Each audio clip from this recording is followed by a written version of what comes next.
Okay, well, thank you all for joining us today. My name is Mike Sheehan. I'm a senior account executive here at Exostar, joined by my colleague Derek Baggerly. Again, thank you for taking some time. Um, just a couple housekeeping items just to address before we dive in today. So, today's webinar is scheduled for 30 minutes. It has everyone muted. It's obviously a small number of attendees here today as we're filling in for Kevin. So if you do want to come off mute, you should be able to. If you have any trouble, feel free to just submit questions in the chat and we'll make sure to address them either at the end or as we present here. And then in case of an outage, just please wait for a minute and try to reconnect. It should come right back. Um, if you need to speak with one of us directly, feel free to contact that email address on the slide here. So supplychain@exostar.com. And with that, I'm very happy to say I'm joined by my colleague, Derek Baggerly, one of our supply chain experts here. So Derek, would love for you to kick things off and introduce yourself. All right. Hello. Yes, Derek Bagley, head of A&D strategy here at Exostar. And we're going to go through demand line and talking about how to make things easy for you in dealing with your many customers. So first off, it's always fun to start off with an industry statistic. Procurement leaders across the board, particularly in A&D, are citing supply chain disruptions. This isn't news to anyone, of course. This is not a new topic, but it certainly is becoming more serious as time goes on, and as things are ramping up again in the aerospace industry, both in commercial and defense. It becomes more and more critical for the supply chain to be able to collaborate effectively with each other. All right. So then, I mean, we've got some slides later on that talk about kind of the challenges we're facing. So a good place to start is always, okay, what's the problem we're trying to solve? All right. So the OEMs, they need to figure out how to communicate and collaborate best with their suppliers. They need to figure out how to reduce the risk, in their own operations. And then the suppliers, in turn, they need to figure out how to stabilize the fluctuating demand signals from their customers.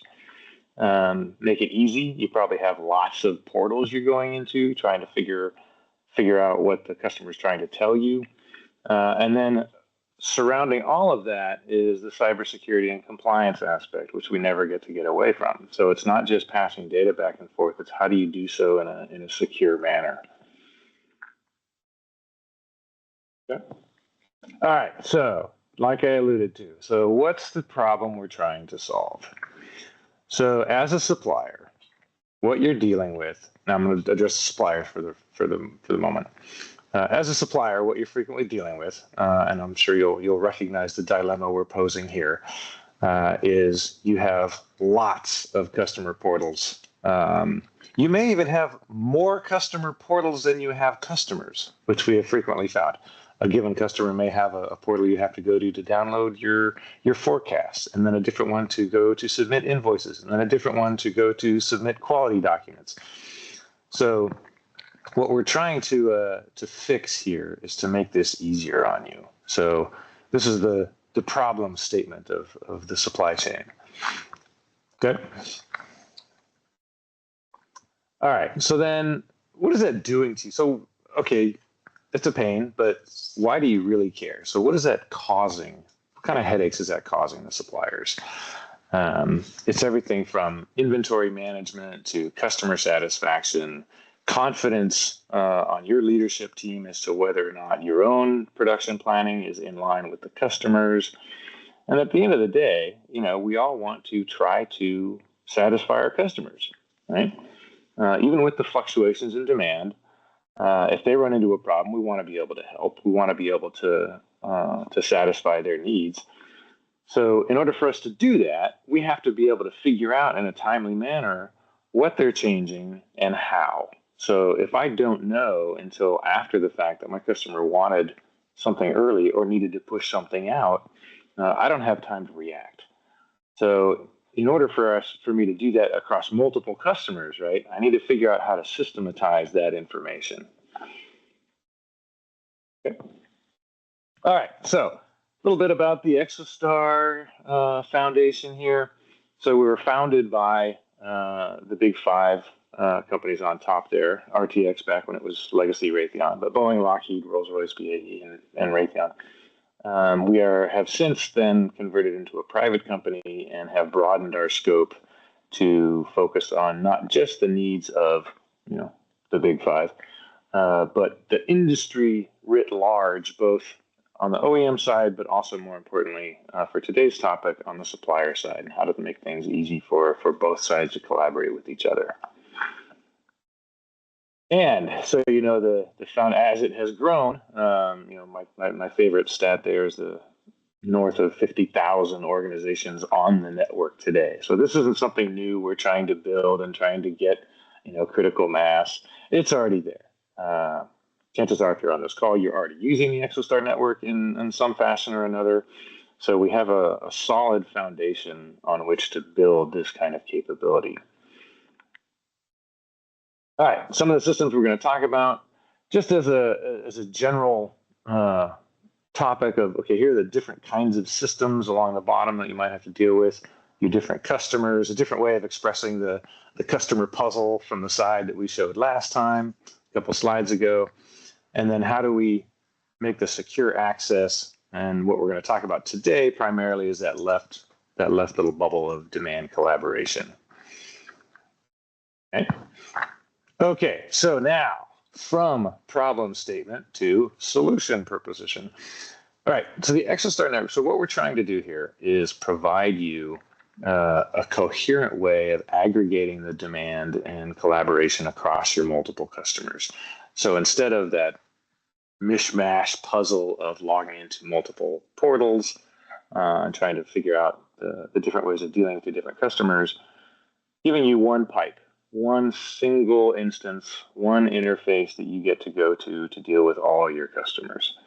And this benefits both you and the customer. If it's easier for you to deal with the customer and get their data and submit your own data back to them, because it's not just one way. It's not just them telling you, hey, here's our forecast. It's them then asking you, hey, can you meet this delivery schedule? What are your commitment dates? And then when you ship it, what's the shipment information? So it's a bidirectional flow of information that needs to happen here. Okay. All right. So into the weeds a little bit. So into the system itself. So what demand line is doing is going out, and you can set a schedule. You've got a list of customers there that you can select from. That's not an exhaustive list of the customers that are on our network, but a representative sample. So you say you have these set of customers. You decide, okay, I'm going to pull the demand signals Monday through Friday at this time. For some customers, for example, they may only change their forecast once a week. So you only need to download it once a week. Or your production scheduler can only handle changing the schedules once a week or twice a week. Most customers that send updated demand signals during the week will, of course, want you to take a look at them every time they send them out. And GE, the one selected here, in fact, does send them every day, send updates every day of the week and then over the weekend. So you get to determine how often to do these sorts of things. And you can see on the written across the top there are some of the other tasks that you get to schedule. So the commitments, shipments, how often do I schedule shipments? When do I want those to go out the door? So this is just how you set the stage for how you're going to communicate with your customers. Okay. All right.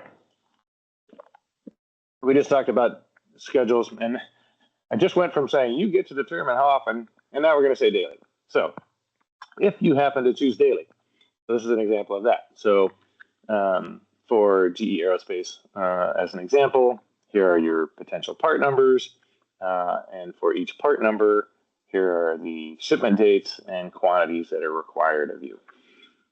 So very simple, easy way to look at it. You get to scroll through all your part numbers, see what the demand signals are, and then in a moment we're going to show you how you get to see what changed. Okay. All right, now this we get into some. This is some of the stuff that really excites me. This is where it gets really sexy. So we take a snapshot, every time we download the demand signals from any customer. Then we compare it to the prior time, and then we show you what changed. So you get to see not just the new signals, but what changed. So, for example, here you get to see on that first line, they moved 3 out. Fourth line, they split the signal from 6 to multiples. So you get to see, okay, they're moving stuff in, they're moving stuff out, they're deleting deliveries or just moving them across different dates. So you get to see that just at a glance, right? It's not a puzzle. It's not something you have to print out. The horror stories we've heard, as I'm sure you can imagine, people printing out and then just going line by line trying to figure out. If you're more sophisticated, if you have people who are very good at Excel, maybe you've built a pivot table that you downloaded. So we've eliminated the need for all that. We've systematized it. And you also get to choose, it doesn't show it here, but you also get to choose how far back you want to go. So we're saving snapshots every time the customer updates their demand signals. So you can go back and see how it changed from yesterday, 2 days ago, 3 days ago, last week, last month. So you get to see how these things change over time. And you get to use this not just to more effectively plan your own production, but to have effective conversations with your customer, right? So you can say, get to talk to your buyer, say, hey, it looks like you moved these 5 parts from this date to that date. I already had these in production. Can we talk about what we need to do about this? Or, hey, can you move these in? Or, I don't think I'm going to be able to meet that delivery schedule. Can we talk about, splitting shipments? So the variety of conversations you get to have really broadens here. Another one of my favorites, we get to show exactly what changed within lead time. Not that customers would ever change deliveries within your lead time, but on the off chance that should happen, we have a dedicated report where you get to see, okay, here are the changes that happen within lead time, and here's how it might affect your production schedule. Again, with the dual purpose of being able to better manage your own production, but also to have more effective conversations with your customers. You're not debating what changed. You're talking about how to resolve a situation. Yep. All right. Another one, different type of, so this is a little bit deeper analysis. So what we're showing you here is you see things falling off, and we've already done a calculation of, based on your price list and your ERP, here's the dollar effect on you. So again, you get to see, all right, well, my CFO is now asking me why these shipments just got moved out 5 months for a net effect of $280,000. So I need to have a conversation with the customer about that to say, what can we do about this? Can you either accept the parts or can I move the shipments? Because these are things that these are already in production or possibly even already in inventory. Okay. And then we've taken the next step of taking all that information and then created a summary that you get to have a management level discussion with your customer about. So you get to say, okay, hey guys, here's the summary, here's the detailed list of the parts that changed, here's the net value of that. So you get to have more effective conversations with your customer, as well as keeping your own internal management staff happy with greater levels of information. Okay. All right. So now we're really, what's the broader picture? So we focused a lot on changing demand schedules, right? The other pieces of that puzzle are, all right, how do we integrate things across the board? How do we do shipments? How do we automate the ASNs that customers require you to send? How can we pull that directly from your system rather than having you key things in? To the extent that we can avoid having you key things in, either on the demand side or on the shipment side, we try to map that into the system so that you're avoiding both the effort but also the potential for error of keying things in. We map it directly from the orders and the demand signals, So you're just, all you're doing is confirming, okay, this is what's shipping, this is the quantity. I'm not rekeying in part numbers, I'm not rekeying in inventory lines, etc. Okay. All right. And then, of course, everyone loves a good quote. So some of the examples of how demand line customers have really benefited from this. It's yes. Now we're into the fun stuff of, okay, why do we care? This is all interesting, but why do we care? What effect is this really having on my company? You get to decrease your effort on doing manual stuff. We talked about avoiding keying in from system to system.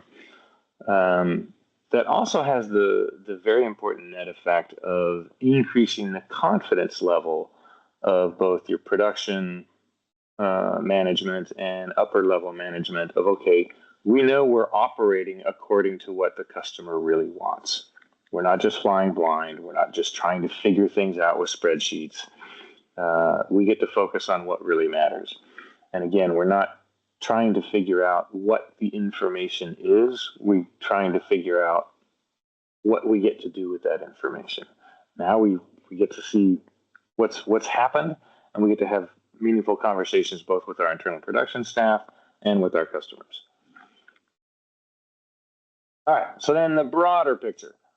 All right, so now let's pull back a little bit. So we've talked a lot about what on here is the right-hand side, the demand line side of the puzzle. So you communicating with your customers, automating those things into your ERP system, both on the inbound side with demand signals, on the outbound side with commitments and shipments. And now that goes into the broader Exostar network, and that goes to the customers. Now we have a variety of customers who are not, in fact, using our system supply line. We can still communicate with them and still integrate that data to you. There are, however, many customers who are actually using supply line, which helps ease the integration. So if they're using that, then it flows straight into their system, and then the flow between their system and your system is automatic, just back and forth. So it makes it really easy for both the customer and you, the supplier, to collaborate more effectively. Okay. All right, so then, we've got to throw a little marketing fluff at you, just for fun. So broader system, what we do for the broader network is we've just focused a little bit on the demand collaboration and supply chain. We also do a wide variety of, we talked about the secure compliance before, security shell, everything has to function within that shell of security, right? So we not only provide systems to function within that, we provide the shell itself. So some of the conversations we have of, people who need to collaborate with their customers, they have to do it in a secure manner, in a CMMC compliant manner, sharing CUI, ITAR data, et cetera, et cetera. So we help provide a variety of tools to help you orchestrate that as well. If anything does come up, feel free to reach out to that email address at the start of the email, or contact Derek or I directly. We're always happy to chat. Indeed. Appreciate the time. Thank you all.